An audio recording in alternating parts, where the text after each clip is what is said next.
Inilah hadiah hari pertengahan musim duru yang dikirim tahun ini. Ya betul, kotak ini dikirim oleh anak dari Bibi 8. Kotak ini dari anak perempuan ke-8 Bibi. Beberapa kotak ini dikirim oleh saudara sepupu ke-6ku dari Yongju. Adapun sarang burung ini, ibu memberikannya kepada ibu kedua untuk merawat kulitmu. Dan Lingji ini adalah dari kakak. Diberikan kepada nenek untuk kesehatan dan pemeliharaan tubuh. Benarkah? Terima kasih banyak saudara ipar, sangat sopan. Xiao Yu, kita harus membalas dengan hadiah yang lebih berat. Ya ibu kedua. Hadiah yang menumpuk seperti gunung, siapa yang mengirimnya? Ini semua dari Pangeran Zhong dan Nyonya Zheng. Tuan Muda Lin Jenderal Shen Li, Dayu Maharaja. Jiwa menantu Kimpat dan Kalma. Lebih dari 500 gelar dihapus. Bahkan pejabat tinggi daerah juga mengirimkan hadiah. Saudara kedua yang terhormat, sebagai kerabat mahkota bertambah banyak lagi. Cucu menantu putri ini benar-benar memiliki muka. Hadiah ringan, pikiran lebih penting. Aku paling suka sarang burung dari keluarga ipar. Maka sebaiknya menggunakan sarang burung untuk masakan. Sarang burung tumis putih telur. Apapun itu, selama bersama dalam festival pertengahan musim luruh. Yang paling penting adalah keluarga berkumpul bersama. Makan malam reuni yang lengkap nenek. Tahun pertama putri menikah ke keluarga Jin kita. Seharusnya mengundang putri untuk makan malam dulu kamu. Lentera bunga di sana, ternyata tidak ada bunga, apa tidak salah? Aku akan lihat apa yang terjadi. Dulu. Saudara, biarkan aku membantu pekerjaan kasar ini. Dulu. Pertama, simpan di ruang barang berharga. Ya suamiku, tunggu aku. Malam bulan purnama perayaan reuni musim gugur. Harus makan bersama dengan keluarga lengkap.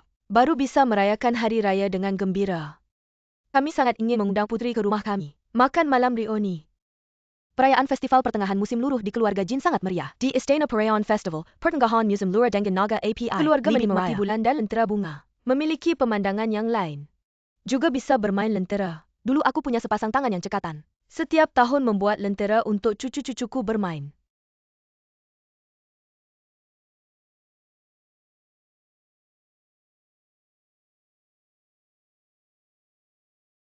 Apa kalian sangat ingin bermain lentera? Tidak mau karena nenek bekerja keras untuk mencari uang. Aku tidak mau nenek menghabiskan uang. Kami memang miskin, tidak mampu membeli lentera.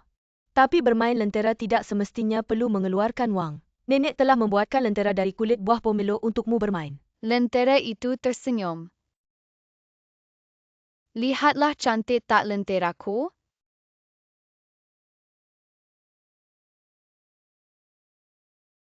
Seluruh keluarga berkumpul bersama merayakan dan menikmati bulan sambil bercakap-cakap. Pasti sangat menyenangkan. Puteri awak tersenyum itu bererti setuju. Baguslah, jadi pada malam pertengahan musim luruh kami akan menjemput kedatangan puteri. Puteri benar-benar akan pergi makan di rumah keluarga Jin. Nyonya tua dan Enyang secara pribadi telah menjemput. Aku sebagai puteri harus menghormati kehendak orang tua. Aku rasa suara Nyonya Tua Makam Losen besar. Ada beberapa persamaan dengan menenekku yang sudah meninggal. Puteri berbudi baik, sebaik dan hati mulia. Aku juga tahu diriku lembut, penyabar dan disukai orang. Tapi Wei Koncubin itu sentiasa melawan aku, anggap aku duri dalam daging. Malahan hantar seorang pegawai rekod untuk mencari kesilapanku. Lebih baik selesaikan dia sepenuhnya. Bagaimana nak selesaikan sepenuhnya? Kalau nak selesaikan sepenuhnya kena kejam. Pertama gana biji biwa kroton, kemudian gana rakan, tulang lembat tambah, lagi ini bukankah terlalu jahat? Tidak, hati kita masih dianggap baik. Tak sampai hati guna paku 7 langkah maut ini betul. Ada ular. Di mana? Okey. Pegawai rekod macam mana boleh begitu ceroboh, biar aku tolong awak. Tidak. Maaf, aku bangun sendiri.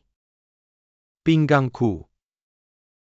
Pegawai rekod cedera paling kurang mesti berehat selama 10 hari. Aku sebagai puteri macam kupu-kupu terbang tinggi selepas keluar dari kepompong. Isteri sulung keluarga Jin berlari-lari seperti ada urusan gelap. Puteri bodoh, cepat baliklah, kucing takut.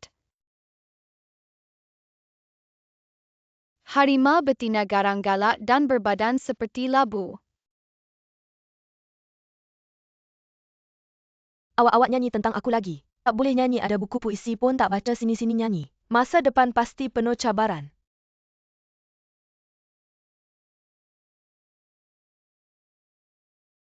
Nyanyi tentang puteri memang terlalu jahat. Buat begini cuma akan membawa masalah.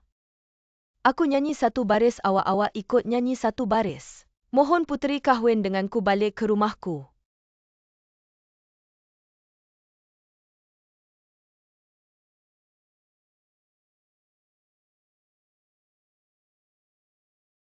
Mohon puteri senyum, awan hitam sudah hilang. Dia baik, cantik dan penyayang, katakanlah dia secantik Dewi.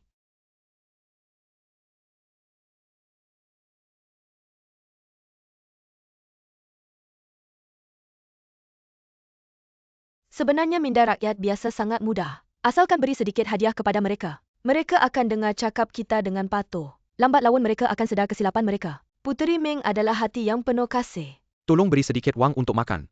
Saya sudah beberapa hari tidak makan dan kelaparan. Terima kasih, kalian berdua sungguh tidak berperasaan, bukan manusia. Memecahkan mangkuk nasi saya. Ini sebuku emas adalah pemberian Puteri Zhaoyang untukmu. Masih belum bersyukur? Terima kasih Puteri, terima kasih Puteri. Sebenarnya rakyat jelata itu bukan tiada harapan. Puteri. Tolong berikan saya sedikit wang. Apa yang kalian mahu buat? Tolong tunjukkan belas kasihan.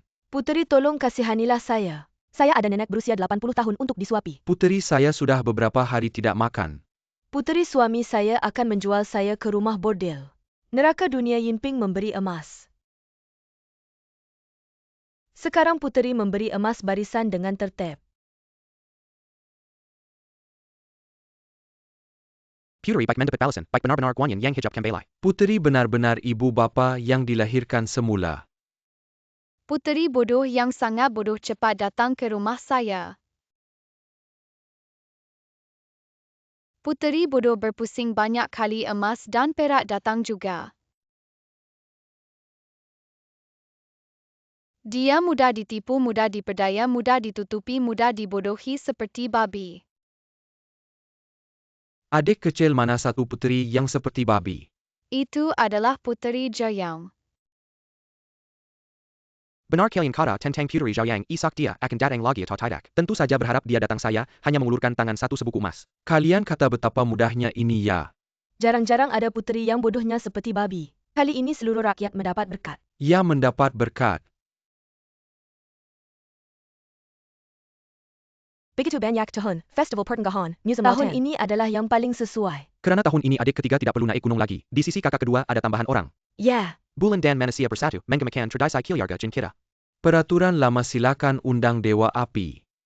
Api membakar tanah subur, sehingga tidak akan miskin sepanjang hidup. Festival pertengahan musim lautan yang terbaik adalah membakar lentera. Bermain sampai 70 tahun menjadi kekek buyut.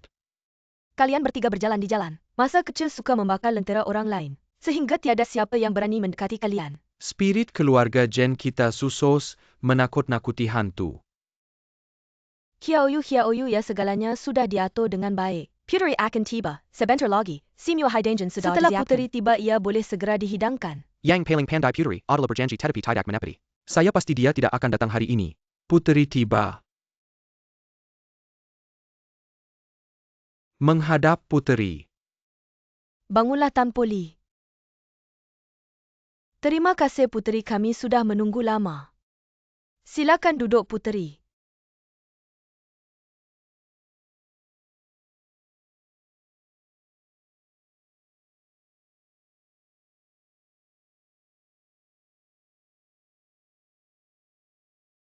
Air mengalir pelan-pelan, makanan dan pakaian tak pernah kurang. Asalkan keluarga bersatu setiap hari adalah hari yang baik.